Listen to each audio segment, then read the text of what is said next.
But today we have Tammy Greer from the United Homa Nation and also the University of Southern Mississippi. Along with other things, she is the director for the Mississippi Center of American Indian Research and Studies and is faculty advisor for the Golden Eagles Intertribal Society.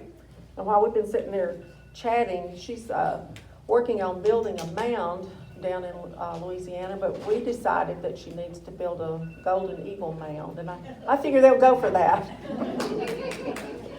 But she's working on a variety of grants.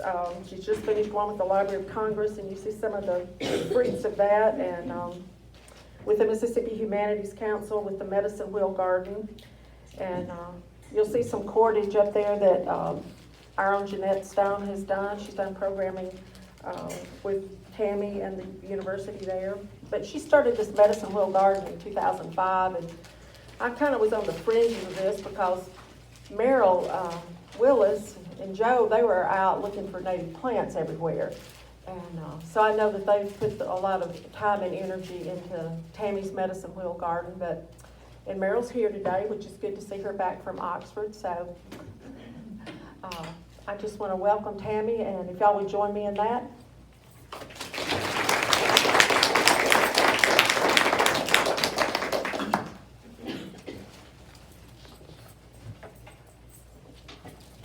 I'm going to get a mint because I'm coughing.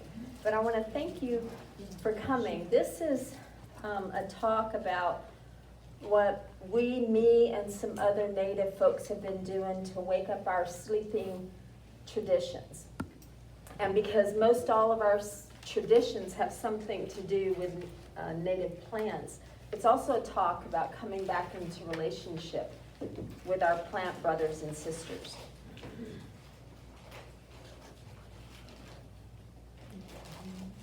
In 2007, when Joe Bohannon asked me to join the Golden Eagles Intertribal Society as a faculty advisor and to help out with the powwow, he asked me what I wanted to do, like what do you want to bring to the group? And I thought for a while, and I remember our elders talking about us being out of relationship with the plants of our area. And they were telling me, you know, we don't even know the names of our plants anymore in their original languages. We don't know their uses. We don't know, you know, we know some things, we don't know a lot about what, you know, how to cure a headache, for example. Just everybody would have known how to cure a headache, you know, back in the day. And they had forgotten all of that. And so, and part of that was because, you know, we're inside now more, and even if we're outside, we have lawns. We don't have forest gardens anymore. We're just not, you go into the forest, and in some forests you can see 10 or 12 different kinds of plants that you might be interested in, but not hundreds, you know? And so you lose connection with that, and we lost the language of that. And I said, well, okay, I hear you. We still know, I started looking around and I started watching our craftspeople and our elders, and I was looking to see what we knew and what we didn't know. So for example, this is a Choctaw basket maker, basket weaver, a young one actually, who's learning from her elders. They weave these baskets right here. And what we know is how to go find longleaf pine. We know how to harvest it, we know how to process it, we know how to weave it into baskets. What we don't know, what we had forgotten or what went sleeping is this right here that is used for the sewing is Chinese raffia that is bought in bulk from overseas. This right here that's used for the flowers is Chinese raffia, dyed with Rit dye. So the dyes were sleeping. The dye knowledge was sleeping. The cordage knowledge was sleeping for the Choctaw basket makers. Also, what we had forgotten about was how useful pine is. I mean, pine nuts, you can eat them, and the inner bark can be boiled and cooked and turned into flour and eaten, and the pollen can be collected and used like flour, and the resin is applied to skin conditions, and it's used as a glue. The pine pitch is used as a glue. The Pine needle tea is good for colds and flus. There is a tribal member in the Choctaw tribe who uses pine needle tea. Not many people drink pine needle tea. And pine is everywhere.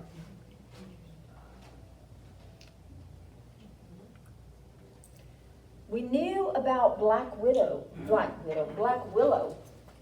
This is a structure that is used to create a palmetto house, where one of my great-grandmothers actually lived in one of these, actually 2 of them, and her whole family lived there. We knew about black willow. We knew how to create the rib caging of the black willow. What we did, though, was we went to the store and we bought rope to lash it together. Also, black willow is the original, aspirin. So it's used for fevers and to help with like upper things like your voice and colds and things like that. We didn't see people using black willow for those reasons.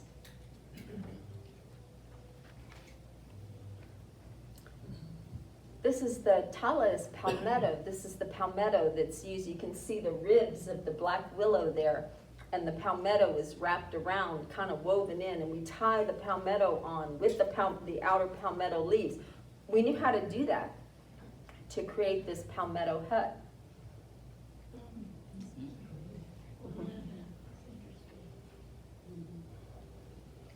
And these palmetto baskets, like this right here, this half-hitch coil palmetto basket, or this one that is like a braid that is then sewn together. And this one as well, a braid that is sewn, braided and then sewn together. We knew that part. We forgot that palmetto is used for irritated eyes, to make breads and cakes. The root's like a starch. You can make breads and cakes, or you can make breads and cakes out of it. Also, this sewing that went on with this palmetto basket is that raffia, or this one looks like it's that stuff that we use to wrap, not ribbon, but the plastic ribbon. So the cordage that was used originally to make these baskets, to sew them together. We had forgotten how to do our cordage. We knew about how to make cane baskets. That's a Choctaw woman. She's making a cane basket. We know how to do that. We know how to harvest the cane, not sustainably though. Some of our tribes, including the Chitamacha and the Tunica Biloxi, Porch Creek, had lost their cane patches because when they were harvesting cane, they harvested, if the cane goes into the ground right here and you cut right here to get a long stalk, which is what you want when you split to make a basket. You want it as long as you can because otherwise you're adding on. So they would cut at the ground. Well, the cane can't come back from a cut at the ground, but it can come back if you cut it right here. And they have forgotten that. So they weren't harvesting sustainably. Mississippi State went over there and helped them out with that. We knew how to make these cane baskets. We knew to go get supplejack to make the handles of the basket, wrap that with cane. But this is writ dye on the basket. We have forgotten our dyes. And that's a totally different tribe, but same, the dye information was sleeping. Here at the Porch Creek, they also make cane baskets. They also make these little honeysuckle baskets, also with writ dye. We also forgot about cane. The seeds can be eaten and roasted, and the stalks, the shoots, when they come right out of the ground, they're also edible. So we knew a lot when we started on this garden, and I had all that in mind when we started. All of what was awake, of what I could see, all of what the elders were saying about what had gone to sleep, and all of what I saw about what had gone to sleep. This is also a palmetto basket. This is the stalk of the palmetto, also dyed with writ dye. And our goal was to bring these sleeping practices back to life, wake them up. We call it waking them up, because when something's dead, we don't think of it as being able to come back to life. But when something's sleeping, oh yeah, you nudge it, you shake it, you give it some, put a fan on it, give it some energy, and it will wake up, pop up, come back to life bigger than ever. So we think of these traditions as sleeping, and we wanted to bring them back to life. And since all of these traditions have to do with our plant knowledge, I told Joe Bohannon that what we needed was a garden with plants in it that we could use, or that were traditionally used by my ancestors, his ancestors too, because he was Choctaw, but he lived in Oklahoma. And the Southeastern American Indians, the plants that they used for weapons and dyes and medicines and food and drink, building materials like that. We needed a garden with these plants that were used traditionally, and these processes could wake up. We could give them a chance to wake up. So in 2005, we got a grant, kind of like, it was like either $2,000 or $4,000. It was just a little grant from the SIVA Corporation, who make eyeglasses. I have no idea why they were into grassroots efforts to, indigenize spaces, but they were. And I had a friend, Greg Lassen, who was CFO of USM at the time, and he was partial to my work, and I asked him for a space, and I thought he would give me, I knew I would get a space, but I thought he would give me a space that was, over in the boondocks. We've got some property at USM that's literally in the woods, and I thought, okay, he'll give me something in the woods, but it's a space. But he took me to the back of the International Building, and the International Building's here, the Liberal Arts Building's here, or Liberal Arts Building, and then the dance building is here, and then there's a parking lot to the side. And he said, how about right there? And I said, for real? And he's like, yeah. And so we went and bought some rocks. We decided that we were going to form the garden in the shape of a medicine wheel. Wheels or circles actually are very sacred to Native Americans, because we are taught that everything happens in a circle. The stars traverse the night sky in a circle. The sun goes down someplace, comes up in a circle. Our lives, if you watch yourself and you watch how you learn the big lessons of life, how to be kind, how to, forgive. It's not like you have to forgive one time and then boom, you got it. No, you got to do it again and get better at it. And you have to do it again and get even better at it, right? It's like it happens in a circle. And so that's cyclical. The seasons come in a circle. So that's a sacred shape to natives. And so we decided to build our garden in the shape of a sacred shape, the medicine wheel. So fortunately, I had the wherewithal to know that something really special was happening. And I went to the 5th floor of the International Building, and at every stage of the garden, I got a shot of looking down on the garden. So I have literally the whole, like you do with your baby, your infant, and you're there, that's me with this garden. In 2009, Joe and Meryl came to the Choctaw Indian Fair, and they went to the restroom, and one of them came out before the other, and we started talking. I was over there trying to get people to come to Southern Miss, Native students to come to Southern Miss. And we started talking, and one of them asked me, I had a picture of the garden up, because at that time, we had almost no native plants in the garden. If there were natives in the garden, it was because some bird put them there, not me. Because the problem was, we took this on, but we had no idea how to fill a garden with native plants. And when I started calling Lowe's and Home Depot, it was like, no, we don't have that. For crying out loud, that's a weed, We don't carry that. And I was like, what are we gonna do? So what I did And Joe didn't know either. So what I did is everywhere I would go, I would have a photo. I think that photo maybe over there of the medicine wheel garden, everywhere I went, and I was like, okay, something needs to happen, but my intention was that I would get some help because obviously I couldn't do it, right? So I would put that up everywhere I went. So for 4 years, I put that up everywhere I went.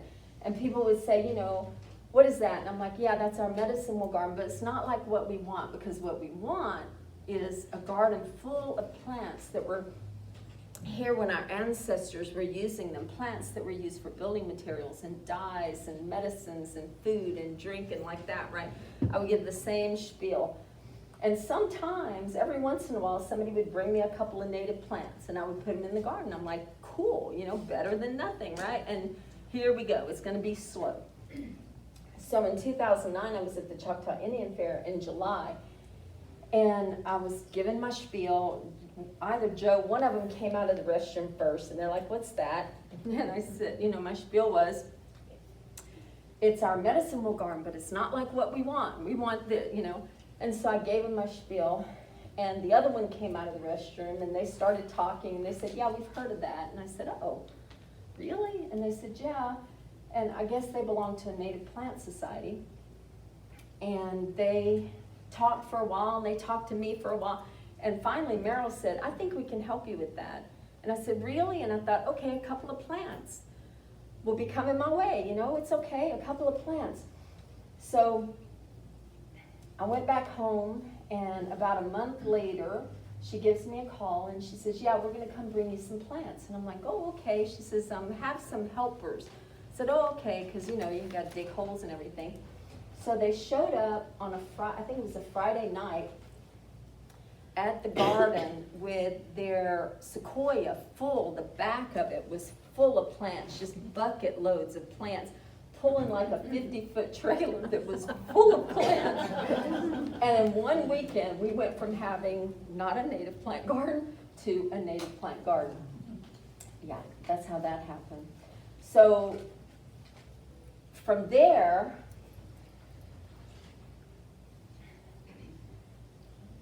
we have to be a little bit, and I'm not saying this, and please don't rat me out to my university, but you have to be a little bit subversive with a university, because they don't just generally go, I want, you know, even if it's the best thing in the world, it's like if it's coming from a faculty member, they're like, yeah, whatever, you know, they don't really pay attention. I wanted the paths paved because we had a native plant conference, something like that, over there at the Southern Miss Garden. And we had an elder who was in a wheelchair, John Guyton, who was in a wheelchair, who could not get into our garden to help me with what I wanted to know, because he had to sit on the side because he couldn't get his wheelchair into the garden. So the garden was not wheelchair accessible.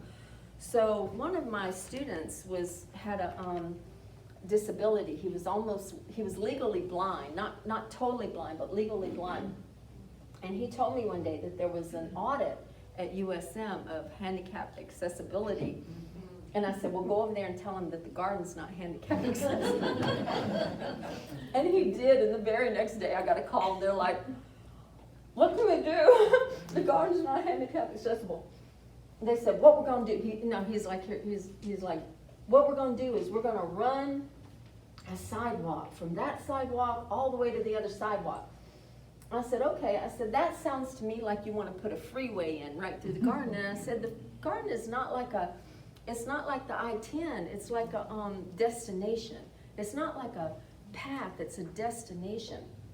I said, can we talk about what that might look like, making the garden handicap accessible? And he said, sure. And I'll be doggone, we got this garden that has paved paths.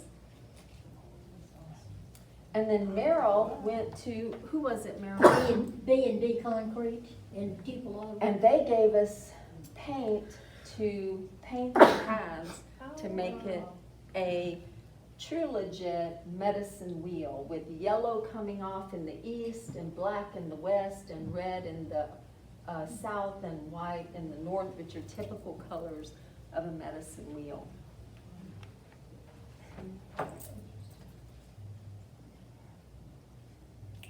And my students and other students, this is during the summer when she starts busting out of the seams, right? During the winter, she calms herself down. But during the summer, it's like a full-time job to go out there and work in the garden. And I have, fortunately, statistics students who want extra credit all the time. So I take them out there. And we talk about life, and we talk about the 4 directions, and we talk about balance in our lives, of our emotions, and our mental capacity, and our physical capacity, and our spiritual selves. And we talk about statistics while we're out there too, but they help me with the garden.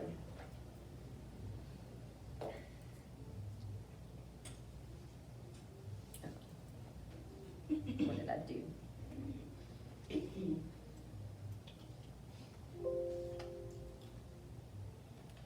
And we have a Native Ways school day out there. So 4th graders who are learning about Mississippi history in their book reading come to our garden. And we have the Choctaw social dancers, mostly they're high schoolers because they're getting onto a college campus and they get to kind of roam while they're there. But the high school social dancers come and dance for and also with the kids. And the kids end up playing stickball, and they learn about crafts, like how to make a basket, like kind of like this right here, but they do it with construction paper, but weaving, like how to place things together so that they're weaving. All at our Native Ways school day. We had to quit that for COVID, but right after COVID, a school called me up and wanted to come back, so I guess it's a good, they're liking it. We also have ceremonies at the garden. This is what's called a Yaya Ceremony. And Yaya, which is something else we need to bring back, because our ceremonies have gone to sleep as well, and ceremonies are necessary. Between my tribe, the tribes of the Southeast, we lost like 1% of our tribal population during COVID. One of my students had her dad die, her uncle die, and her grandmother die of COVID. And almost everyone I know had someone they knew close to them in their family die of COVID. And when you have that much loss, this woman, this child of hers that's on her shirt right there, they were the guests of the ceremony because her child, who was 23 years old, was going to be the head man at our powwow in 2020, the powwow we had to cancel because of COVID, and he passed away from COVID. And so we honored him and we honored his family during this Yaya ceremony. Yaya means cry.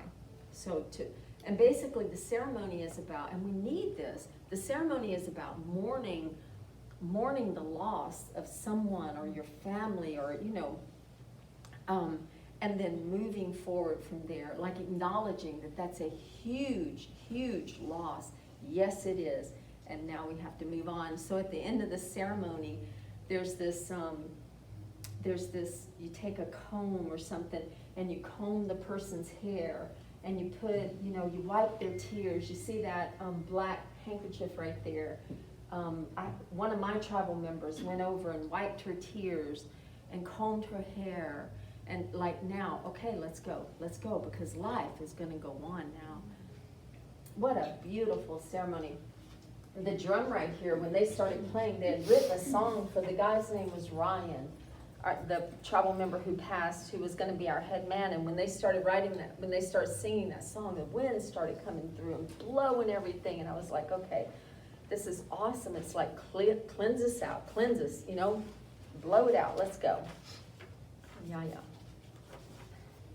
I also started developing these teaching materials. So if we forgot about our palmetto and the healing uses for palmetto, we know how to do this, but we forgot about that. And we also forgot about, like, these plants are our elder brothers and sisters. They've been around a lot longer than we have. Some of them a lot longer than we have. They've survived on this earth longer than we have. So they have experiences and knowledge about how to survive and thrive in a diverse environment. If you look at the forest, it's just like, who knows, it's like a little bitty ginger needs the protection of some kind of bigger tree with its leaves in order to survive. So diversity is awesome in the forest, and they know how to do that. And so there are things that they can teach us, like these palmettos. These palmetto huts were built by my tribal members to blend into the woods, because we were getting killed out there when we were not blended in and off to the side and kind of keep into ourselves. And so these palmetto huts taught us how to blend in and survive. Whatever the thing was going on, how to survive. They survived, we survived. Tammy, Tala means Palmetto. Palmetto, and the Tallahatchie River right near here is named for Palmetto. Yeah. I saw swamps when I was driving over here.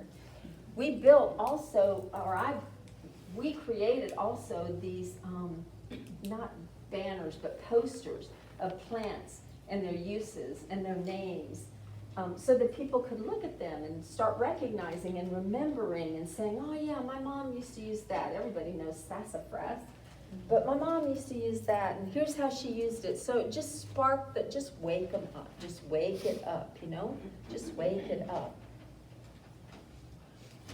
I turned my house into kind of like storage and harvesting and drying racks and things like that, so that when I go places, I didn't bring any today, but usually I have a bundle of palmetto or some cane or something like that with it. I turned a room in my house into a place where I could learn to dye, which Jeanette helped me with that. So this is all dyeing materials, bottles of dyes, those pots up there, one of them's broken, Meryl's bought me some more. Or wear like a scour cloth and then put it in like a solution of alum, and then I take it and put it in the dye, and it's like so that I can process cloth and I can process dyes. I turn my kitchen into a tea leaf something or another. Joe did that for me. And I started learning, because what I know to be true is that not everybody is welcomed into Native tribes, but other Native people often are welcomed into other Native tribes. And I go to powwows and I take photos at these powwows and so I'm very much oftentimes welcomed in. And so I can bring it back to the tribe as a tribal member. I can bring this to my tribe easily without any problem. And so I started learning from Jeanette. Meryl hooked me up because Meryl hates dyeing. So she hooked me up with Jeanette to learn how to dye cloth. So those are some pokeberries and some sumac and some black walnut and some sunflower seeds make a dye, and some goldenrod. And I started dyeing cloth and making these beautiful cloth. I mean, the colors are just phenomenal, what these dyes can do. And you can't even see it there well. You can see it better here. And I started going to, anywhere they'd ask me. But one place I went was like just to the school days, and demonstrating dyed cloth, and to, any place that I had tribal members around. Sometimes a tribal member will come to my house, give me a basket, and I'll give her some dye, to go, and she can try dyeing her baskets. Here is the Tunica Biloxi. It's not called that. It's called the Intertribal Basketry Summit. These are Chitimacha folks, and that's their baskets right down there. And here's me with a demonstration of my dyes. Those jars are dyes. And what he told me, I'm still learning. What he told me, so I had 20 different dye baths right there that I was demonstrating. But I've had trouble dyeing cane, and what he told me, except with black walnut, but what he told me is that his mama used to do is she put it in a lime solution, and the lime solution was made out of boiling shells, like seashells. And the lime solution, I guess, is what the mordant is for it breaks open the cane so that the cane can receive the color. Which is kind of funny because plant-based materials don't want to take on other plant-based colors, you know, they don't like, it's like brothers and sisters, you know, no, you know, but animal materials will take on plant color way more easily. So he told me the way that they did it was every basket, every cane bath started with, every basket started with a cane bath of lime. And then they would do like, the lime solution would turn it yellow, and then they would put it in the black walnut to turn it dark, like that. So I have to try it, haven't tried it. But out of all of this has come many, many, many banners. As you can see, I like banners. I like them because they're beautiful, but also because they're informative. And when I'm talking to someone, these were banners that I used at the New Orleans Jazz and Heritage Festival. They asked me to come and demonstrate dyes that Jeanette taught me, but I got to go demonstrate at Jazz Fest. Jeanette, you can come sometime. But this was the background of the demonstration. I had all the dye baths laid out like that. Oops, something happened. And I was very honest. I told Tammy I would never help her with dyes. She did. But I did introduce her to Jeanette. She did. She hates dyes. But there's the Jazz Fest demonstration. You can see all the cloth dyes, all the cloth that I've dyed. And then I was dyeing little bookmarks right here and letting the kids, and over here I was grinding. Look at that red rock. It's just red ochre all over the rock. And then the other rock has yellow ochre on it because that makes a beautiful color as well. And let's see, yeah, those are all the dye baths right there. Actually, these wooden things, I think Jeanette got me some of those wooden containers to pour the dye into. Believe me, I don't do this by myself. It looks like I'm in the front of it, but I have so much help. So the dyes, I've kind of gotten it down. I kind of understand it. I can work with it. I can call Jeanette when I have a problem with it. So I know how to get a red, maybe not this red, but I know how to get a red to replace this red dye on here. And when I show up at Basket Summit, when I showed up at that Basket Summit, this woman who made this basket was there. So she saw the red dye that I can make with natural products. So then I got on to the next thing, cordage. And I recognized that, you know, these baskets, even though they're being made, the cordage part is still bought cordage. The dyes I know how to deal, I don't know how to do cordage. So once again, we went over to Jeanette. I called up Merrill, Merrill called up Jeanette. And we know that cordage existed because the print, well, we found it actually. That was found down there by Bayou Jasmine, down like by Slidell. But we also know it exists because the prints are in the pottery, you know. The pottery pots have prints around them that where cordage was used as stamping like that. So we know they existed. We know they existed here. I know my ancestors, the ancestors of this place, made cordage. I also knew that my tribal members make cordage. When I saw the weaving, that not the twisting strands really. I've never seen anybody do that in the basket making fields down here. But the braiding of what you just saw, that's this right here. My tribe does 7, 10, 4 braids like that cordage was braided to make it strong. My tribe still does that. They do it with palmetto. They don't remember it as cordage. They remember it as basket making or hat making, because you can make a hat out of this too.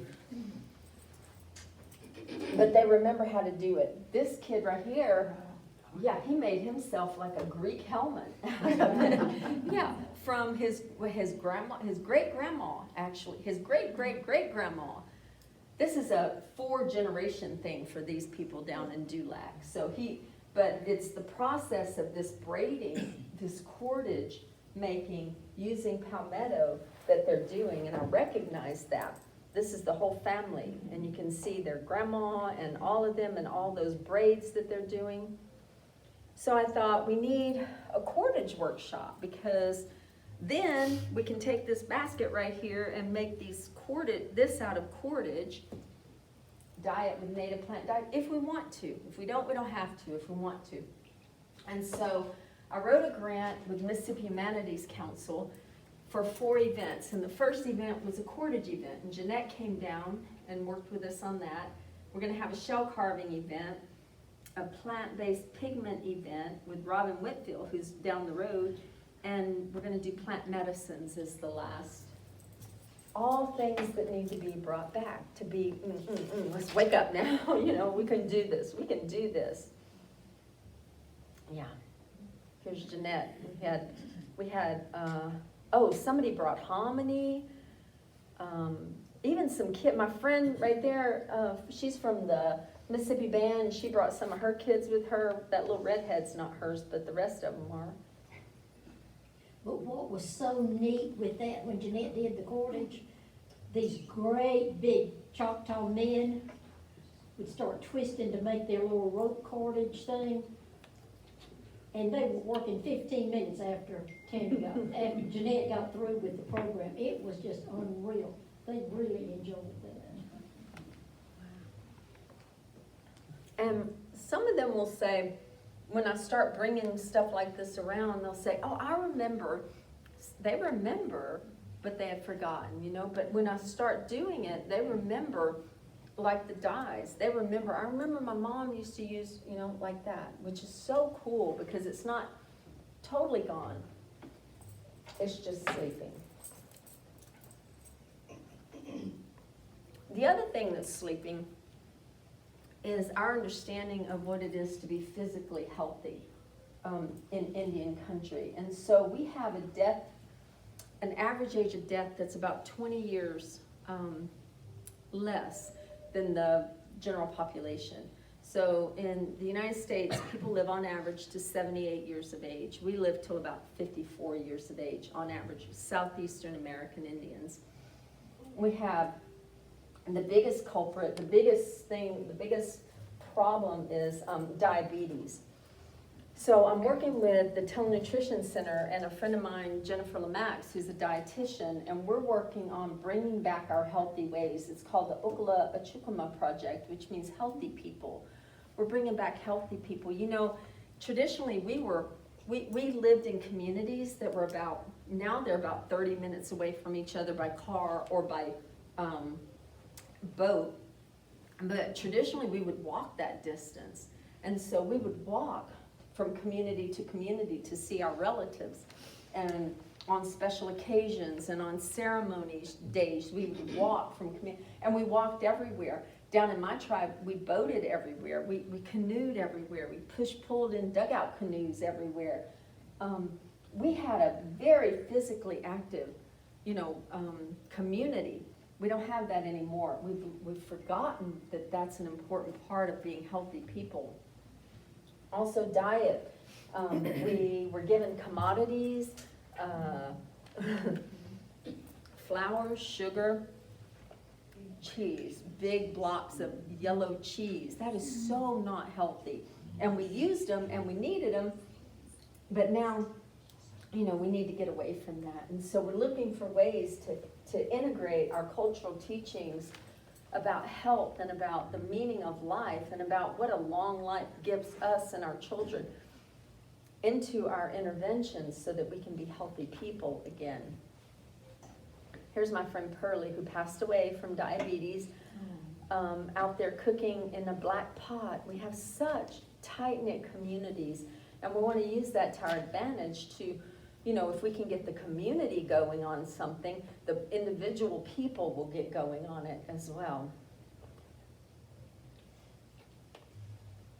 Here's some of the questions we were asking, like how do we align our spirituality, really the meaning of life, our value system, how do we align that with being healthy, with being, healthy in a broad sense, mentally, physically, emotionally, spiritually.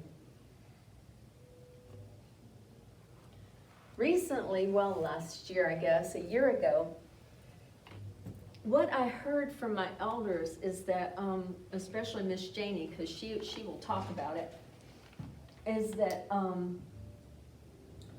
our tradition keepers, our traditions are dying out. Our tradition keepers are, they know how to do these baskets and these crafts and this woodwork and all of this, but there's not a lot of young folks coming up and taking it on.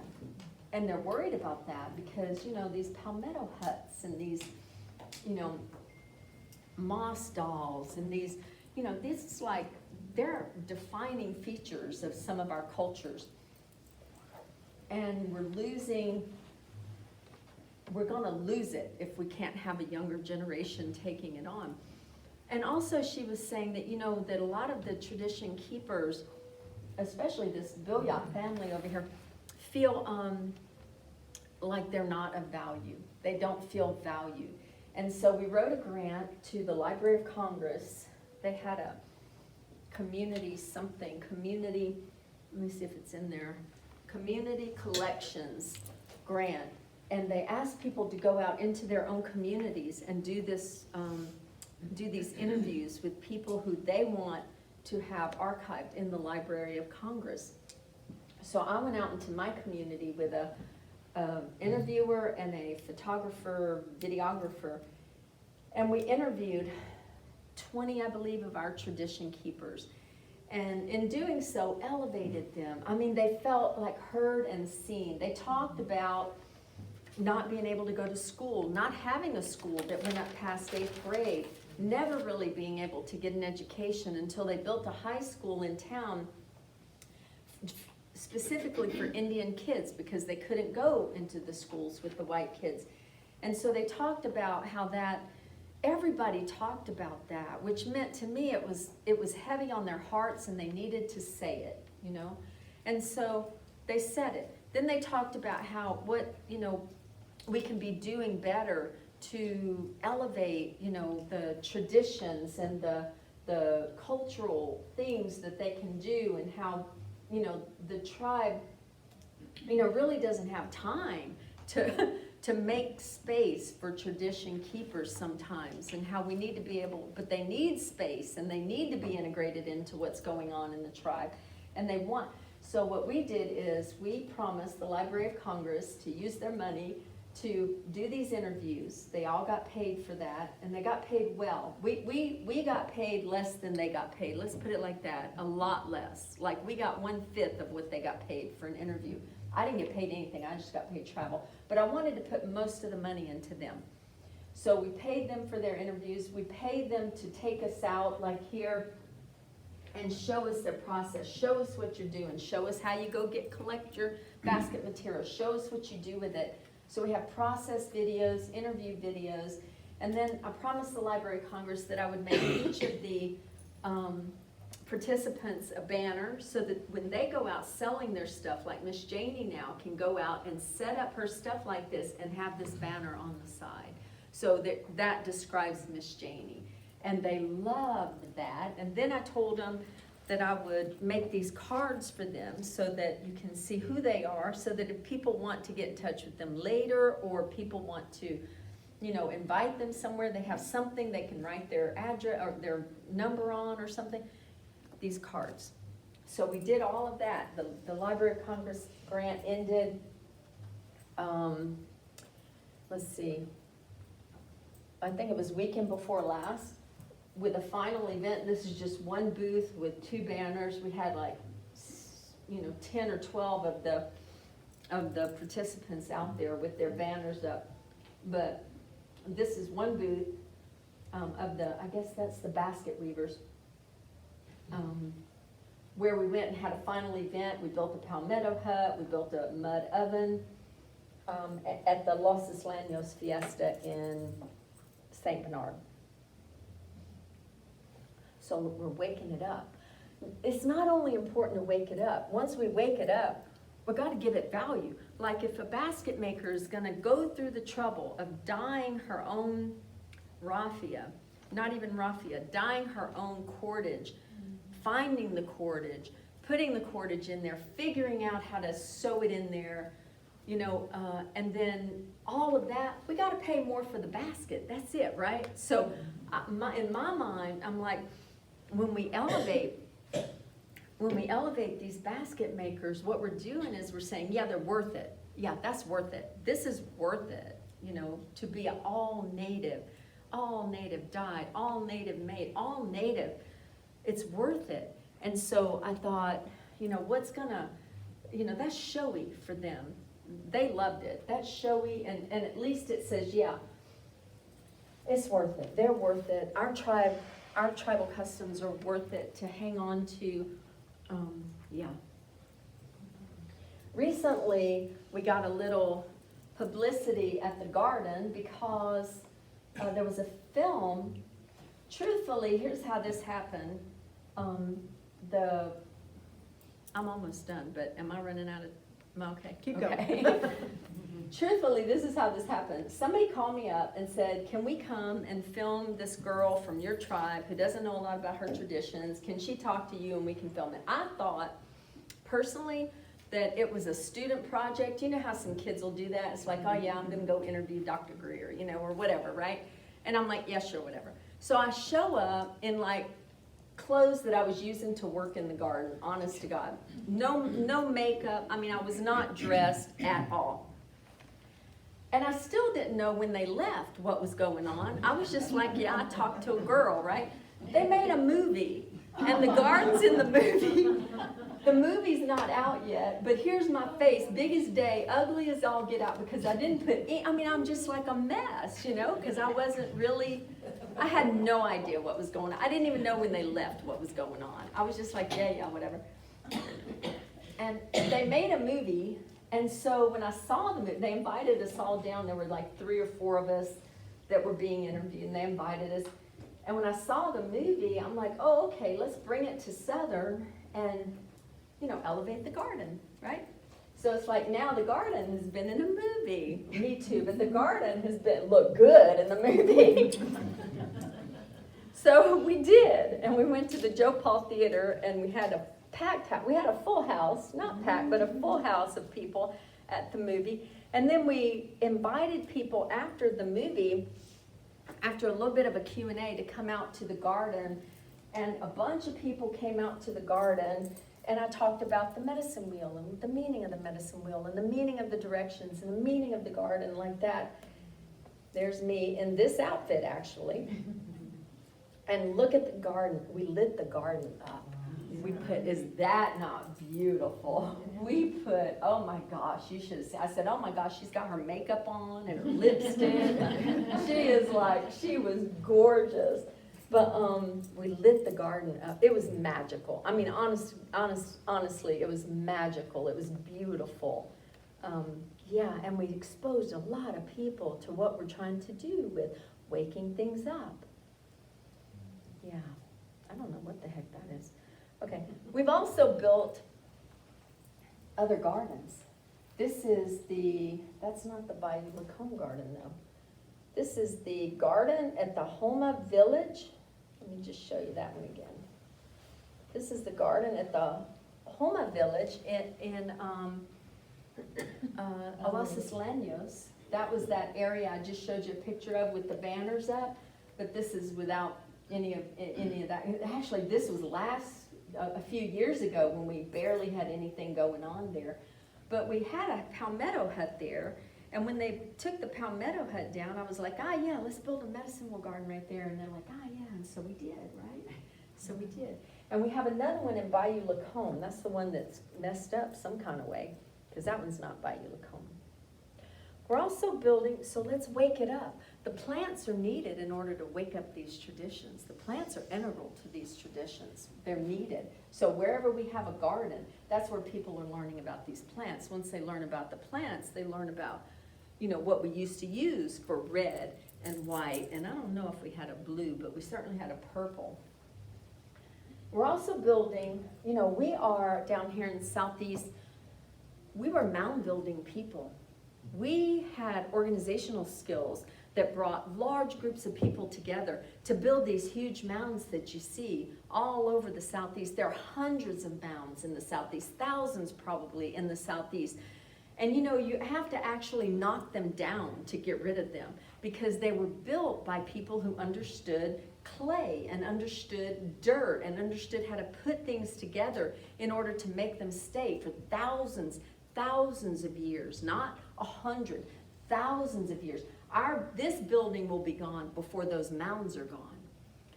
That's how good these people were at doing it.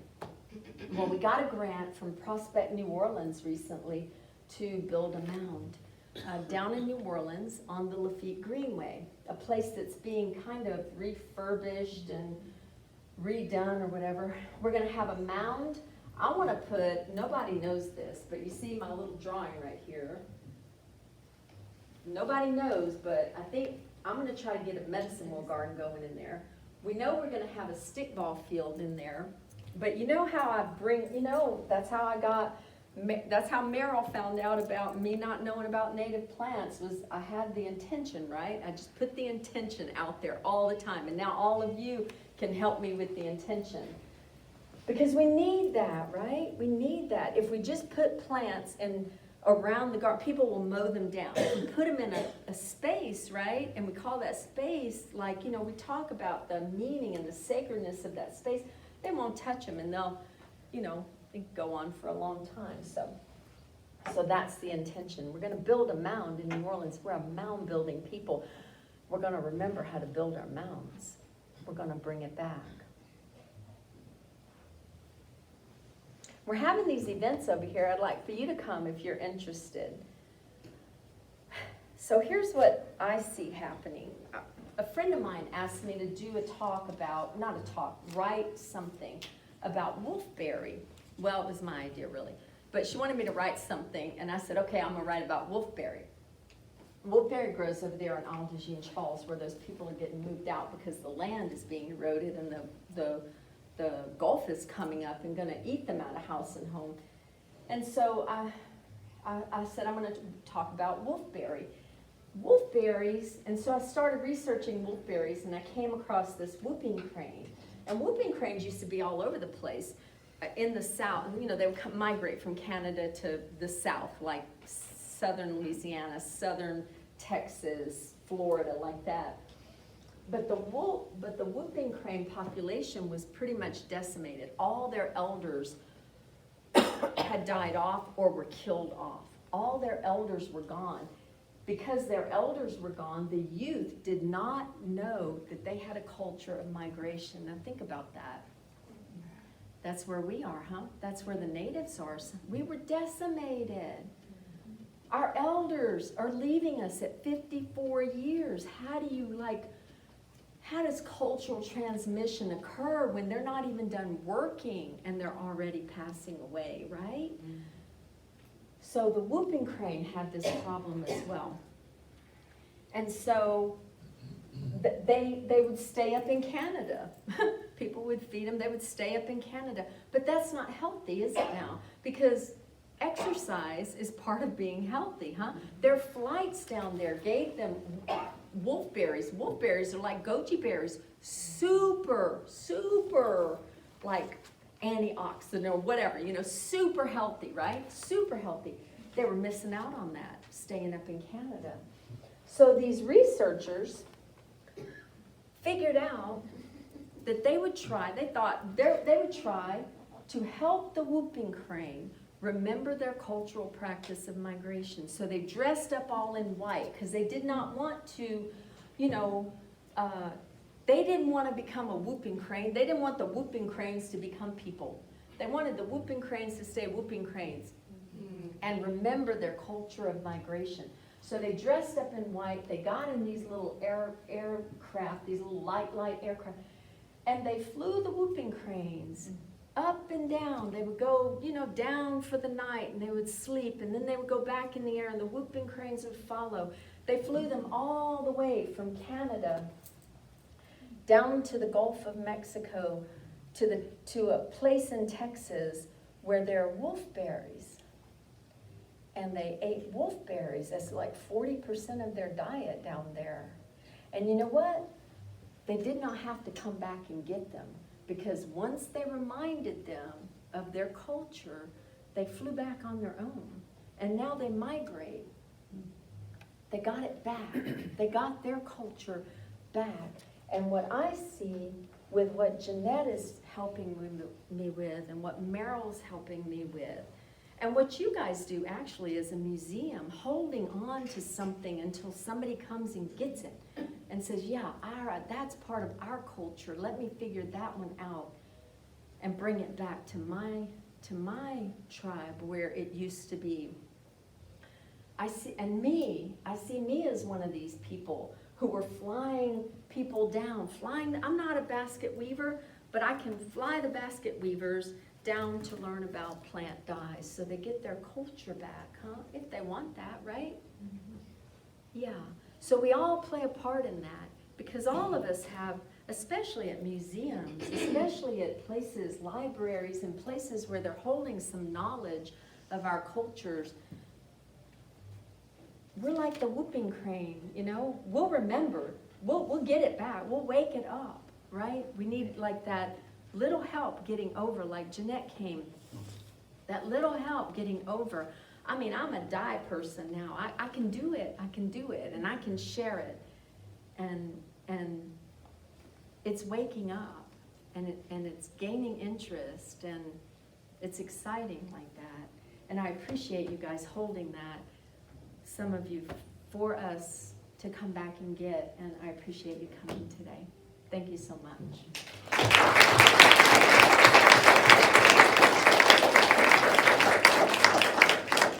have a question. I think your son is making some teas out of a certain kind of Yopon holly. Would you talk a little bit about that? So Yopon, that's another thing that's waking up. Yopon holly is the only, or one of the only, or the most caffeinated leaf in North America, like yerba mate is in South America. It's our North American variety of yerba mate. So it has caffeine in the leaves. And I think more acidic the soil, the more caffeine in the leaves. So we put pine straw all around it in the garden. And so, but Yopon holly, in addition to being like an everyday pick-me-up, if you can imagine, like, what would we do without coffee, right? It's like back in the day, that was the coffee of the day. So it was traded all up and down the Mississippi River. They have left-handed whelk cups with Yopon holly residue in them in Cahokia. The only place it grows is along the coast, like North Carolina, South Carolina, Alabama, Louisiana, Florida, you know, along the coast. So it traveled up the river, you know. It traveled everywhere because they called it beloved. I mean, think about it. Yeah, my coffee is beloved, right? So anyway, we had forgotten that. We don't drink Yopon holly tea anymore. It was also used as a foundation for what's called a black drink, and was also called a white drink, which is a ceremonial drink that was used during like the green corn ceremony to purge. So like if you're getting ready to do something real important, I don't know, it's like if you're getting ready to christen your baby, you know, or something that you consider just fundamentally super important, a ceremony, you know, you dress them all in white and you bathe them and you get them all clean and right? And that was the idea when you go into ceremony or you go into conversations that are life and death conversations, important conversations. Should we as a tribe go downriver further to get away from this threat or not? Is a life and death conversation. You would cleanse yourself, your body, cleanse yourself in the river and purge your insides. Be clean inside and out so that your thinking and your processing of this information is not disturbed by all kinds of other stuff. And so it was a drink that allowed them, if you drink tea, I actually, for me, if I drink tea in the morning, like McDonald's tea in the morning, I'll throw up. So if you drink tea really strong, you'll throw up. And so the purge, so Yopon was used with other ingredients probably, or maybe even just boiled super strong to make people purge themselves as a ceremonial act. So when the Europeans came, they called it Ilex vomitoria because they knew it was a holly and it made you vomit, right? Except, which is really cool, because and Marilyn and I tried to change it. We wrote the people who make the rules about the names, and they're like, no, we're not changing nothing. But we tried. We tried. But the cool thing about that name is what it tells me, and what I tell other people, is that if they got that so wrong, that they thought that plant made you vomit, how much else did they get wrong? How about calling us savages? Maybe they got that wrong, Maybe they saw one thing and they misconstrued something huge, because that plant has been done a real disservice by that name, and so have we. And so it's almost like, yeah, us and the plant, I get it, I get it, how you could get it so wrong, And of course you got it wrong. You came in, you were from a different culture, you saw something, you named it. You didn't really go flesh it out and figure it out. But my son and I, or my son has a business called Native Steeped. So steeped like tea, native steeped, but also steeped like going deep into the native part of it. And he sells Yopan Holly tea. He also sells now matcha, the Yopan Holly matcha, which like you mix with milk. Oh my gosh, it's so good. Yeah. So, but Yopan Holly tea is full of antioxidants. I mean, it's really good tea for you. And it really tastes good too. It doesn't have a lot of the tannic acid bitterness like that. Yeah, so thank you for bringing that up. I have a question. Which of the native plants that you spoke of today would grow in North Mississippi? Because even Hattiesburg, Starkville, their climate is a lot warmer than North Mississippi. Yeah, it is, except that Merrill lives in Oxford, and pretty much, let's see, you've got swamps. I saw swamps on the way up here. Palmetto will grow. We've got swamps. Near a swamp, right? I don't know, do you guys have longleaf pine up here? Yeah. Do we? Not native. but Oh, will it grows up here. Does it grow up here? If you plant it. If you plant it, right, but not longleaf pine. Look, this table right here, they'll tell you better than me what grows up here. Coral honeysuckle, I know it'll grow up Because it tends to here. get colder Yes, it does. It here does. because our daughter lives in Starkville, and we, except this winter, we would go there and, they'd be in short sleeves, Well, we'd be in sweaters. So. But usually How 2 about- weeks later, we have about the same Right. thing happen here that is down there. And it's about a month later on down where you live. I How think. about beautyberry? Oh, Beauty berries. But Beauty berries. Most of the plants in the medicine wheel garden actually Yeah. came from Oxford. Yeah, they came from And Oxford, they- right, yeah. Okay. And beautyberry will grow, and beautyberry's a cool one, because beautyberry, you can pull these leaves off and rub it on your skin, and it repels mosquitoes and bugs and Is that things. gonna be in some of your pamphlets that you got into? You can take a picture of that right there. Oh, okay. And the Yopon holly is native down there, but I planted it in Oxford and it's great. Wow. So it will grow here? It is growing in her yard, I've seen it. Wow. And I Most of believe them- there's a Most group that, everything will grow both places. Oh, wait. I think there's a group that has started, a Yopon farm to grow the tea in Clarksdale. Ah, okay. Yeah, it was on a grant that they, and Wow. that they were trying to get. And it's Starkville, there's all kinds of palmetto growing that Starkville.